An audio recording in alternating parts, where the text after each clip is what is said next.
Bonjour Charles Nana. Oui, bonjour. Alors nous sommes très heureux de pouvoir vous recevoir aujourd'hui. D'abord parce que vous n'êtes presque invité nulle part. Radio Notre-Dame et Sud Radio vous ont ouvert leur studio il y a quelques semaines, mais pour le reste, c'est silence radio autour de votre livre.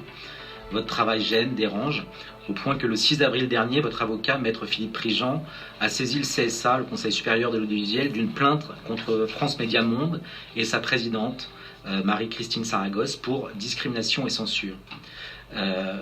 En effet, Madame Saragosse a répondu favorablement à une demande d'association proche du régime actuel du président du Rwanda, Paul Kagame, exigeant que vous ne soyez plus reçu sur les antennes de France 24 et Radio France Internationale. Quel est votre tort, sinon votre crime, pour que beaucoup se refusent à vous donner la parole aujourd'hui ? Eh bien, parce que, d'abord, moi, je vous remercie de me donner la parole. C'est tout simplement parce que j'essaye de traquer la vérité, où qu'elle se trouve. Que ce soit du côté français, des Américains, des Anglais, du FPR, de l'ancien régime, j'ai essayé de traquer les faits. Et je n'avais pas, il faut quand même rappeler que je suis venu, en tout cas par hasard, dans le dossier du Rwanda. Je n'ai jamais été proche ni de l'ancien régime, ni du nouveau régime. Et je n'avais pas d'amis dans ces milieux-là. Donc, ce qui m'a surpris, c'est que 2 chefs d'État africains ont été tués avec l'ensemble de l'équipage français et personne ne voulait en parler. On reviendra à cette affaire qui est le cœur de votre nouveau livre, mais, voilà. Mais pourquoi, avant même que votre livre ne paraisse, vous étiez déjà l'objet d'une censure de la part des médias français, en l'occurrence France 24 et Radio France Internationale. Mais pourquoi cette censure ? Oui, mais c'est parce que d'abord je venais parler de ces livres, mais surtout j'ai remis en cause dans un livre scientifique qui était préfacé quand même par le colonel Luc Marchal, qui était le commandant des casques bleus belges au Rwanda au moment des faits. Donc c'est un Belge, donc il a préfacé mon livre parce qu'il a constaté que tous les éléments que j'apportais étaient sourcés, documentés. J'étais quand même parmi les rares chercheurs à avoir consulté les archives du Conseil de sécurité, où j'ai découvert énormément de choses, parce que l'opération turquoise avait été réalisée, était une décision du Conseil de sécurité de l'ONU. Donc, on ne pouvait pas me soupçonner de venir à la légère dire des choses qui relevaient de mes sentiments ou de mes intuitions. Mais c'est le fait qu'ils étaient conscients que j'avais découvert un certain nombre d'éléments, d'informations qui allaient remettre, je dirais très sérieusement, la version officielle de l'histoire du Rwanda, de la tragédie rwandaise, eh bien, le contraire de ce qui est vendu dans les médias français depuis plus de 25 ans. Et ça, ce n'était pas très agréable, ni pour le régime de Kigali, ni pour tous ses alliés en France. Et donc, ils se sont tous mobilisés, m'accusant d'être poursuivi par la justice. J'ai jamais été poursuivi par la justice. Paul Kagame vous a poursuivi avant. Mais oui, lui, il m'a poursuivi en France et il a abandonné quand même sa plainte, un chef d'État. Écoutez, j'avais quand même pas une petite plainte, j'avais la plainte du président de la République et de l'État rwandais. Pourquoi de l'État rwandais ? Parce que M. Kagame considérait que j'avais mis en cause les forces de défense du Rwanda alors qu'il s'agissait en fait des rebelles qu'il dirigeait en 1994. Donc c'est la remise en question où je ne l'ai pas fait volontairement, mais ce sont les faits que j'ai découverts, tous les documents que je mets sur la place publique qui font de moi la personne qui ne doit pas s'exprimer, que l'on ne doit pas entendre. Alors pour ceux qui ne vous connaissent pas encore, Charles Nana, vous êtes docteur en sciences politiques, spécialiste des crises qui minent l'Afrique des Grands Lacs et des conflits armés. Depuis bientôt 3 décennies, vous avez publié plusieurs ouvrages sur le Rwanda, la République démocratique du Congo. Vous veniez de l'évoquer à l'instant sur l'opération turquoise. Et aujourd'hui, vous publiez une nouvelle enquête passionnante, touffue, dérangeante, sur un événement capital, puisque l'ONU considère que l'attentat commis le 6 avril 1994 contre l'avion Falcon 50 qui transportait 2 chefs d'État africains, leurs collaborateurs et 3 Français, membres de l'équipage de cet avion, abattu par un missile SAM 16, exactement, à l'approche de l'aéroport de Kigali, est l'élément déclencheur du génocide rwandais.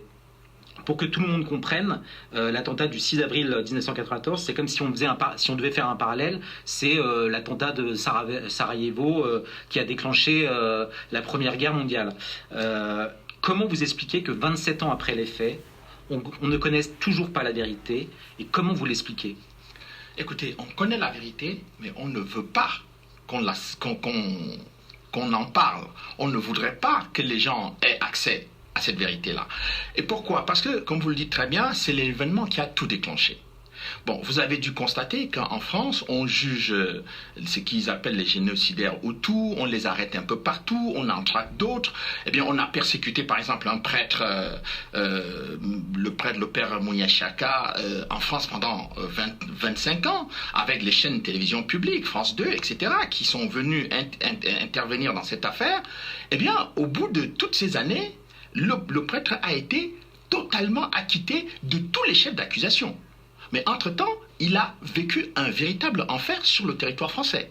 Donc, comment expliquer que l'événement qui a déclenché toute la tragédie, eh bien, on ne veut pas chercher les gens qui ont commis cet acte-là? Eh bien, moi, j'ai essayé de le faire, modestement. Mais il y a d'autres qui ont essayé de le faire, notamment les juridictions internationales, le tribunal pénal international, le juge Bruguière, la justice espagnole, l'auditorat militaire belge. Il y a eu énormément d'enquêtes. J'ai recensé environ 5 enquêtes internationales qui ont été faites sur cette affaire-là. Au bout de 27 ans, on ne peut pas nous dire qu'on ne sait pas. On ne peut pas nous dire que le 6 avril à Kigali, ceux qui ont abattu l'avion, parce qu'il faut rappeler pour vos téléspectateurs que l'aéroport de Kigali était sous la responsabilité des casques bleus des Nations Unies. Donc, les casques bleus des Nations Unies ont vu au moins quelque chose. Le colonel Luc Marshall, qui a préfacé mon livre sur l'opération turquoise, il était en charge de la sécurité de la ville de Kigali, et donc c'est lui qui contrôlait et les armes du FPR et les armes du côté Hutu. Donc, comment peut-on nous faire croire qu'on ne sait pas ils veulent essayer de nous faire passer ça comme l'énigme de l'assassinat de Kennedy. Ce n'est pas possible. Il y a une première interrogation, c'est comment vous expliquez que le tribunal international, dont le mandat était d'enquêter sur tous les crimes commis entre le 1er janvier 1994 et le 31 décembre 1994, a tout fait pour se déresponsabiliser et ne pas se saisir du dossier, alors que cet attentat commis en avril aurait dû faire partie de son mandat. Alors, ce qui s'est passé, c'est qu'il a été demandé à ce tribunal de poursuivre les auteurs du génocide. C'est ça, c'est que tout le monde est parti bille en tête avec l'idée qu'il fallait poursuivre les génocidaires. Bon, ce qui n'est pas une mauvaise chose en soi. Sauf que le tribunal, dans le mandat, dit tous les actes qui relèvent de la violation des droits de l'homme et donc des crimes contre l'humanité, des crimes de guerre qui sont commis au cours de toute cette période, et y compris dans les pays voisins, doivent faire l'objet de poursuites. Et j'ai rencontré le procureur Carla Del Ponte à La Haye en 2005, qui m'a dit dans son bureau, devant son assistante, que Paul Kagame lui avait dit qu'elle n'était pas venue au tribunal pénal international pour le Rwanda pour poursuivre les rebelles Tutsis du FPR qui ont eux aussi commis des crimes contre l'humanité. Voilà le cœur du problème. Et quand je suis revenu de cet échange avec le procureur Carla Del Ponte, et que j'ai publié mon livre en 2005 sur les secrets de la justice internationale, préfacé par Pierre Péan, eh bien, ça a été un silence total. Le livre, tout le monde en a parlé. Il y a eu les grands médias en Suisse en ont parlé, mais en France, rien. Donc, cela veut dire tout simplement que tous ceux qui soutiennent Kagame, qui l'ont mis au pouvoir, notamment les Américains, les Britanniques, et tous ceux qui sont impliqués dans ce dossier-là au niveau international, ne veulent pas que leurs hommes soient poursuivis par la justice internationale et encore moins par la justice française. Voilà le véritable problème. Et tant que les gens ne vont pas comprendre cette articulation-là, du fait qu'on a soutenu un individu qui est aujourd'hui impliqué dans les crimes en République démocratique du Congo, et donc il est établi que ces troupes pillent les richesses et le coltan qui sert à nos téléphones portables, etc., qu'il ne faut pas que ce monsieur soit poursuivi, on ne comprend rien à ce qui se passe. Donc on peut nous parler en France des auteurs du génocide, du fait que la France est impliquée dans le génocide ou qu'elle aurait commis des crimes au génocide. Ce n'est pas le sujet. Le sujet est celui qui a été l'auteur de cet attentat le 6 avril 1994 dont on ne veut pas parler, et pour lequel il ne faut pas qu'on arrête ou qu'on poursuive les auteurs, et qui est soutenu par des grandes puissances, et qui est impliqué aujourd'hui dans le pillage des richesses du Congo, tant qu'on ne comprend pas cette articulation sur le plan géopolitique, on est à côté du sujet. Il y a quelques jours, Nicolas Sarkozy, dans une grande interview au Point, parlait de l'aveuglement français, se félicitait d'avoir renoué des relations avec Paul Kagame. Il est dans l'erreur, il a tort. Comment vous réagissez aux propos de l'ancien chef de l'État dans le Point? Le problème du président Sarkozy, c'est que je ne sais pas quel est le Nicolas Sarkozy qui est crédible. Est-ce celui qui est le porte-parole du Premier ministre Balladur en 1994 qui dit que la France a été exemplaire dans son action au Rwanda pendant l'opération turquoise? Est-ce celui qui devient président de la République qui dit que la France a commis des fautes sans citer ces fautes-là? Moi, je ne sais pas quel est celui qui est crédible. Je ne sais pas celui qui dit la vérité, celui qui ment des deux Sarkozy. Je dirais encore autre chose. Le Premier ministre de l'époque, M. Édouard Balladur, tient tout à fait des propos contraire à ceux de M. Sarkozy. Donc pour moi, il y a là une vraie question dans le débat qui est fait en France aujourd'hui, où on entend des dirigeants politiques français tenir des propos contradictoires sur les mêmes faits. Et ça, c'est extrêmement grave. Et pourquoi c'est grave? Parce que quand vous avez la responsabilité, comme ça a été le cas du président Sarkozy, des Français et de la France, vous ne pouvez pas vous comporter à la légère sur des dossiers qui mettent en cause les militaires français et dans lequel, si citoyens français ont été tués. Il y a quand même 3 membres de l'équipage qui ont été tués, et il y a 2 gendarmes français qui ont été tués. Le lendemain, 2 jours après l'attentat, et personne ne demande rien. J'ai constaté une chose. Juste après les mandats d'arrêt qu'avait lancé le juge Bruguière, contre les proches de Kagame, lorsque le président Sarkozy s'est rendu au Rwanda en 2010, il y avait derrière lui, ce sont les images de l'AFP, on peut retrouver, il y avait derrière lui le principal suspect de l'attentat contre les Français, M. James Kabarebe, qui était ministre de la Défense, qui a été chef d'état-major. Ce monsieur-là avait son nom dans les mandats d'arrêt du juge Bruguière et il était derrière le président Sarkozy. Alors ça, c'est quand même troublant. Et dans le même temps, on accusait la France d'avoir commis des crimes au Rwanda, et le président Sarkozy a dit qu'il va poursuivre ces gens-là. Alors, vous voulez poursuivre les gens qui ont commis les crimes contre les Tutsis au Rwanda, c'est une bonne chose. Vous, en tant que Français, vous pouvez le faire. Mais ceux qui ont tué les Français, ils ne vous intéressent pas. Vous n'avez pas envie de vous en occuper. Vous avez dirigé la France, vous avez été le chef des armées. On insulte les militaires français tous les jours, mais je ne l'ai jamais entendu s'exprimer avec force et vigueur, comme il s'était exprimé au Rwanda en 2010, avec force et vigueur en faveur des victimes rwandaises. J'ai du mal à penser que le président français est plus attaché aux Rwandais qu'aux Français. Charles Nana, vous avez évoqué notamment l'enquête du juge Bruguière et des 9 mandats qu'il avait émis.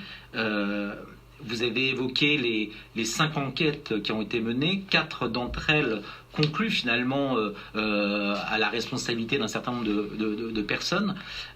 Comment vous expliquez que 27 ans après les faits, alors que plusieurs juridictions françaises et internationales ont enquêté, la justice française a prononcé un non-lieu dans l'affaire de cet attentat? Et qu'est-ce que dit ce non-lieu? Bon, alors d'abord, je vais observer que la justice française tient un langage contradictoire, exactement comme les dirigeants politiques français. Ouais. C'est-à-dire que vous avez un juge qui est un juge reconnu comme, je dirais, le patriarche, le père de l'antiterrorisme en France, Jean-Luc Bruguière, qui a mené une enquête pendant 8 ans. Et au terme de ces 8 ans, il arrive à la conclusion qu'il y a de forts soupçons qui pèsent contre 9 personnes contre lesquelles il faut lancer des mandats d'arrêt. Son collègue, qui est beaucoup plus jeune, qui a quasiment été formé par lui, revient en 2010, quand le juge Bruguière prend la retraite. Le juge Trévidic. Il part à Kigali, parce qu'à Kigali, on reprochait au juge Bruguière de ne pas être allé sur place, mais ce n'est pas parce qu'il n'est pas allé sur place qu'il n'a pas fait le boulot. Le juge Trévidic revient, il dit, moi j'ai un élément central, l'élément central c'est un rapport acoustique. Que dit le rapport acoustique? Il dit que les tirs sont partis du camp des militaires rwandais qui ont tué leur propre président. C'est quand même étrange de dire que le président rwandais était un extrémiste et les extrémistes décident de tuer leur président pour que le pouvoir revienne à Paul Kagame. Ça, c'est quelque chose que je ne comprends pas. Alors, que dit le non-lieu? Le non-lieu dit que on ne sait pas. Le juge Bruguière a dit, moi j'ai des soupçons contre 9 personnes. Mais ceux qui viennent après lui, ils font un rapport, ils disent, on ne sait pas. Et comment ils font ce rapport? Ils font ce rapport après le voyage de Nicolas Sarkozy et de Bernard Kouchner à Kigali, au mois de janvier et de février 2010. Après ce rapport, où le président Sarkozy disait qu'il faut tourner rapidement la page, on ne veut plus entendre parler de ces dossiers-là, et où Kouchner lui-même, très proche de Paul Kagame, est allé là-bas pour dire, bon écoutez, Paul Kagame nous avait, le régime de Kigali nous avait demandé de voir comment résoudre le problème des mandats d'arrêt du juge Bruguière. On a tout fait pour que les gens aient accès au dossier, et bon finalement, c'est terminé. C'est terminé avec le non-lieu. Voilà, je détaille ça, je vais un peu vite pour que les gens comprennent, mais je donne des détails, des dates, tout ce qui s'est dit, les échanges entre les uns et les autres sur ce dossier-là. Oui, parce qu'il faut préciser que dans votre livre, vous plongez dans les différentes enquêtes, vous les refaites quasiment allant interroger un certain nombre de témoins, de participants de ces enquêtes. Exemple. On n'est pas dans les spéculations. Non, j'ai pu accéder à beaucoup de dossiers et j'ai rencontré personnellement différents enquêteurs, notamment les enquêteurs de l'ONU. Je les ai rencontrés à 2 reprises au moins. Et le premier enquêteur, Michael O'Regan, il m'a expliqué les pressions qui ont été exercées sur le tribunal pour qu'il abandonne son affaire. Bon, et puis, prenons l'exemple simplement du lieu des tirs. On nous dit, vous avez vu ça dans la presse française, les tirs seraient partis du camp appartenant aux éléments aux troupes du gouvernement rwandais. Le problème, c'est que le juge Trévidic n'a jamais interrogé le commandant du camp des troupes gouvernementales rwandaises. Lui, il m'a écrit et il témoigne dans le livre pour la première fois. Il a écrit au juge Trévidic, il a demandé à être auditionné. Jamais. On a jugé.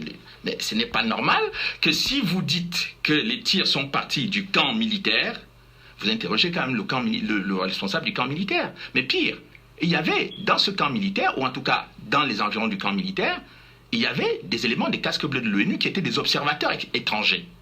Donc vous ne jugez même pas nécessaire d'interroger les observateurs du camp militaire gouvernemental avec les troupes de l'ONU qui étaient présentes là pour confirmer ou infirmer votre hypothèse. Enfin, toutes les demandes de contre-expertise proposées au juge Trévidic, il les a refusées. Il a balayé tout ça d'un revers de main parce qu'il avait son expertise acoustique. Parlons-en de l'expertise acoustique.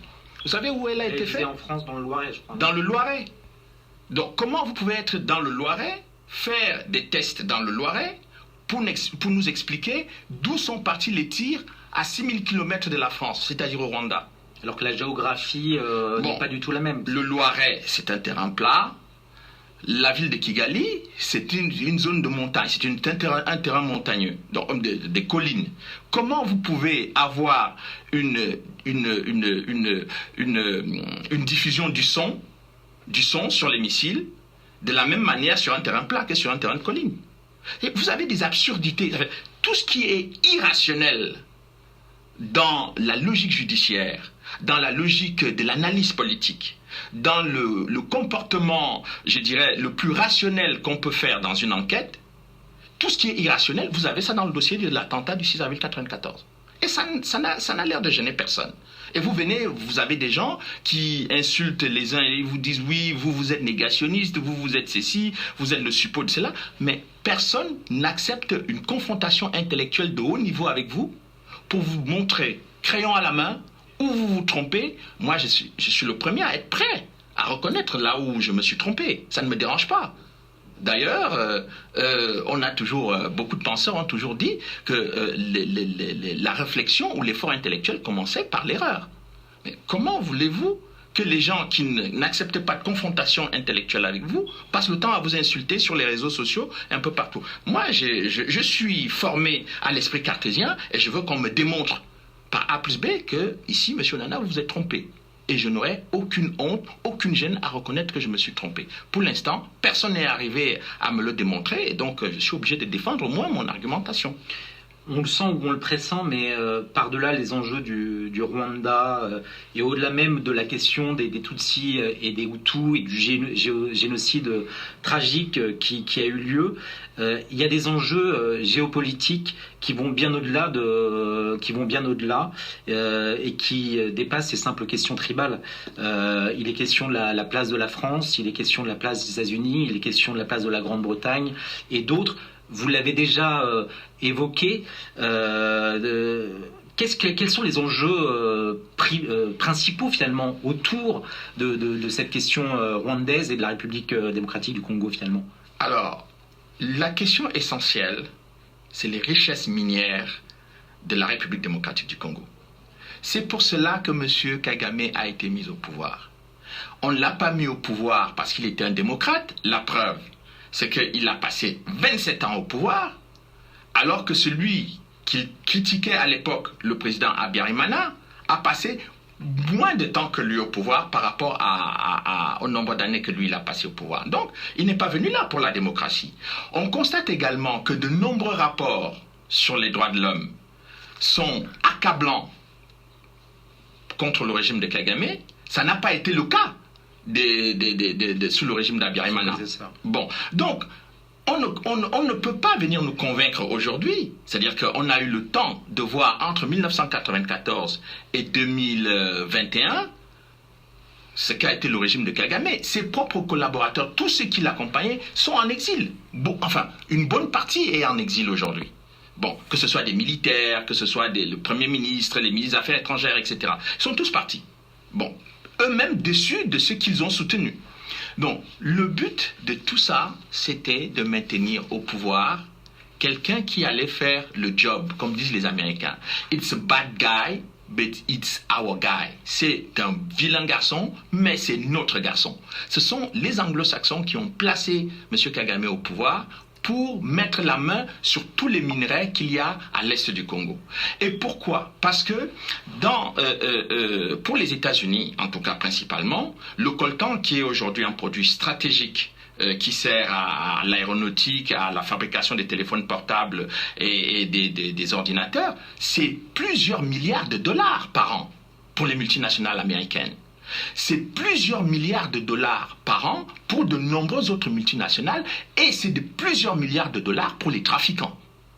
Donc voilà la raison essentielle pour laquelle la France s'est retrouvée en première ligne. Pourquoi? Parce que la France a soutenu les Hutus, donc qui étaient les perdants, et quand vous perdez la guerre, vous êtes traités comme les perdants. C'est-à-dire que les Français sont traités aujourd'hui comme les Hutus. La France, les États-Unis et la Grande-Bretagne ont joué contre la France et ont instrumentalisé l'affaire, la tragédie du Rwanda pour instrumentaliser le procès de la France, la fragiliser, l'effacer finalement de cette partie de l'Afrique. Écoutez, au moment de l'opération Turquoise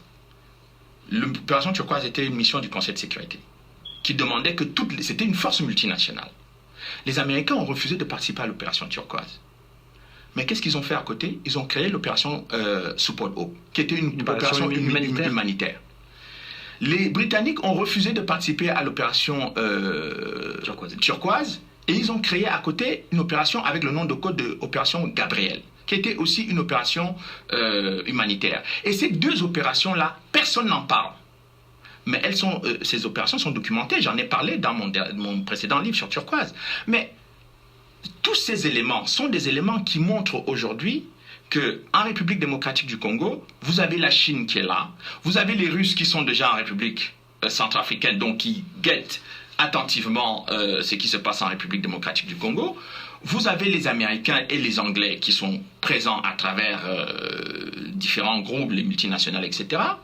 Et puis la France qui a été éjectée de cet endroit par une mauvaise vision de la politique étrangère et de son positionnement géopolitique, veut reconstruire en quelque sorte son centre de gravité au Rwanda, le pays qui a claqué la porte à la francophonie et qui s'est retrouvé au Commonwealth.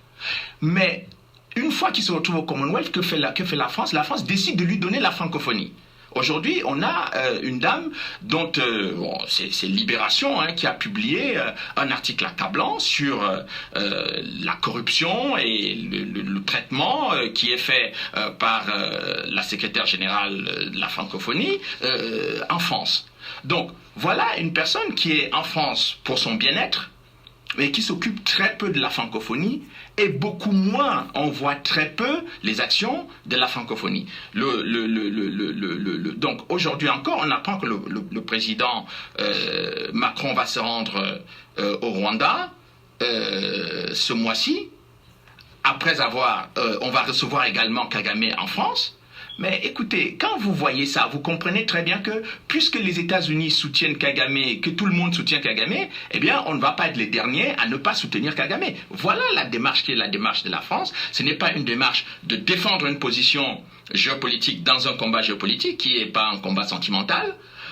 Mais vous avez des gens qui font des calculs individuels très personnels au détriment d'une vision nationale globale qui peut permettre aux gens de comprendre effectivement que un pays francophone qui a beaucoup de pays francophones autour, eh bien, au lieu de regarder vers la francophonie, il va regarder vers le pays qui crache sur les militaires français du matin au soir et qui a tourné le dos à la francophonie. Vous parlez de calcul individuel, en l'occurrence, quel est-il ? Mais écoutez, je pense que dernièrement, bon, vous avez dû voir dans le dernier document du président Sarkozy qu'il est allé passer ses vacances, il a fêté son anniversaire au Rwanda, ce qui est une très bonne chose. Mais je ne comprends pas qu'on tisse des liens avec le Rwanda, on se rapproche du Rwanda, mais on ne cherche pas à savoir la vérité sur qui sont ces gens qui ont tué quand même des Français dans un attentat terroriste. C'est une question fondamentale. Je ne comprends pas qu'on insulte des militaires français depuis de très nombreuses années. 2 chefs d'État africains sont tués, qui sont des chefs d'État francophones. Ça n'a l'air d'intéresser personne. Mais on va s'intéresser à la personne qui met constamment la France en cause depuis 25 ans, a un mépris profond pour tous les pays francophones qui l'entourent, et passe le temps à donner des leçons de morale, d'incompétence à tous les pays francophones qui sont autour pour que, effectivement, on ne regarde que lui, on ne voit que lui, on ne célèbre que lui. Et ça, c'est pour moi, je considère que là, les dirigeants français ne se font pas de la géopolitique, même s'ils veulent le faire croire. Parce que les dirigeants français, les dirigeants africains qui regardent la France se comporter avec le Rwanda, ils voient, ils analysent. Ce ne sont pas des gens stupides. Et tous les Africains qui sont autour, tous les francophones, des millions de francophones qui regardent ça, ils se demandent mais à quoi la France joue? Est-ce que demain, quand la France aura besoin des voix au Conseil de sécurité, les gens vont se mobiliser pour lui donner ces voix-là? Parce que ça, c'est des questions importantes qu'il faut analyser, qu'il faut avoir le courage d'aborder. Aujourd'hui, l'image de la France est détériorée dans l'Afrique francophone. Mais pourquoi? Elle va continuer à se détériorer si les Français ne se réveillent pas, si les dirigeants français ne changent pas leur logiciel. Et pour l'instant, leur logiciel est complètement bloqué sur Kigali. Pour en revenir encore à votre livre et au fond de l'affaire, cet attentat du 6 avril 1994, est-ce que vous diriez que les États-Unis ont de près ou de loin contrarié ou sont intervenus pour empêcher les enquêtes, que les enquêtes n'aillent jusqu'à leur terme? Très clairement dans le dossier espagnol. J'ai eu la chance d'enquêter sur le dossier espagnol, d'avoir des éléments du dossier. Des câbles diplomatiques américains font pression sur l'Allemagne, sur la Grande-Bretagne, sur d'autres pays européens pour demander à ce que l'Espagne annule les mandats d'arrêt que le juge espagnol André Morales a lancés contre les proches de Kagame. Les dirigeants américains, les ambassadeurs, notamment l'ambassadeur des États-Unis à Madrid, a mobilisé non seulement ses collègues qui étaient sur place, mais est intervenu également auprès du ministre des Affaires étrangères espagnol pour que la justice espagnole cesse les poursuites contre les proches de Kagame. Les Anglais, le substitut du procureur anglais s'est rendu à Madrid pour aller voir le juge espagnol André Morales pour lui demander de signer des documents disant que finalement les mandats d'arrêt contre les Espagnols, contre les proches de Kagame peuvent être abandonnés. Le juge a refusé de signer le document. La personne qui était interpellée par la police britannique pour être extradé en Espagne en vue d'être poursuivi pour les crimes qu'il a commis au Rwanda eh bien, a été libéré et le juge espagnol a appris cela par la presse. Voilà la façon dont les choses se passent dans ce dossier. Et tant que les gens ne veulent pas, et vous comprenez pourquoi on ne veut pas que je parle, et vous comprenez aussi pourquoi, parce que moi je ne dis pas, ce que je dis là, ce n'est pas mes opinions, c'est les documents auxquels j'ai pu accéder. Et ces documents, je les mets à la disposition du public. Et je suis prêt à être critiqué si ces documents sont erronés ou fallacieux.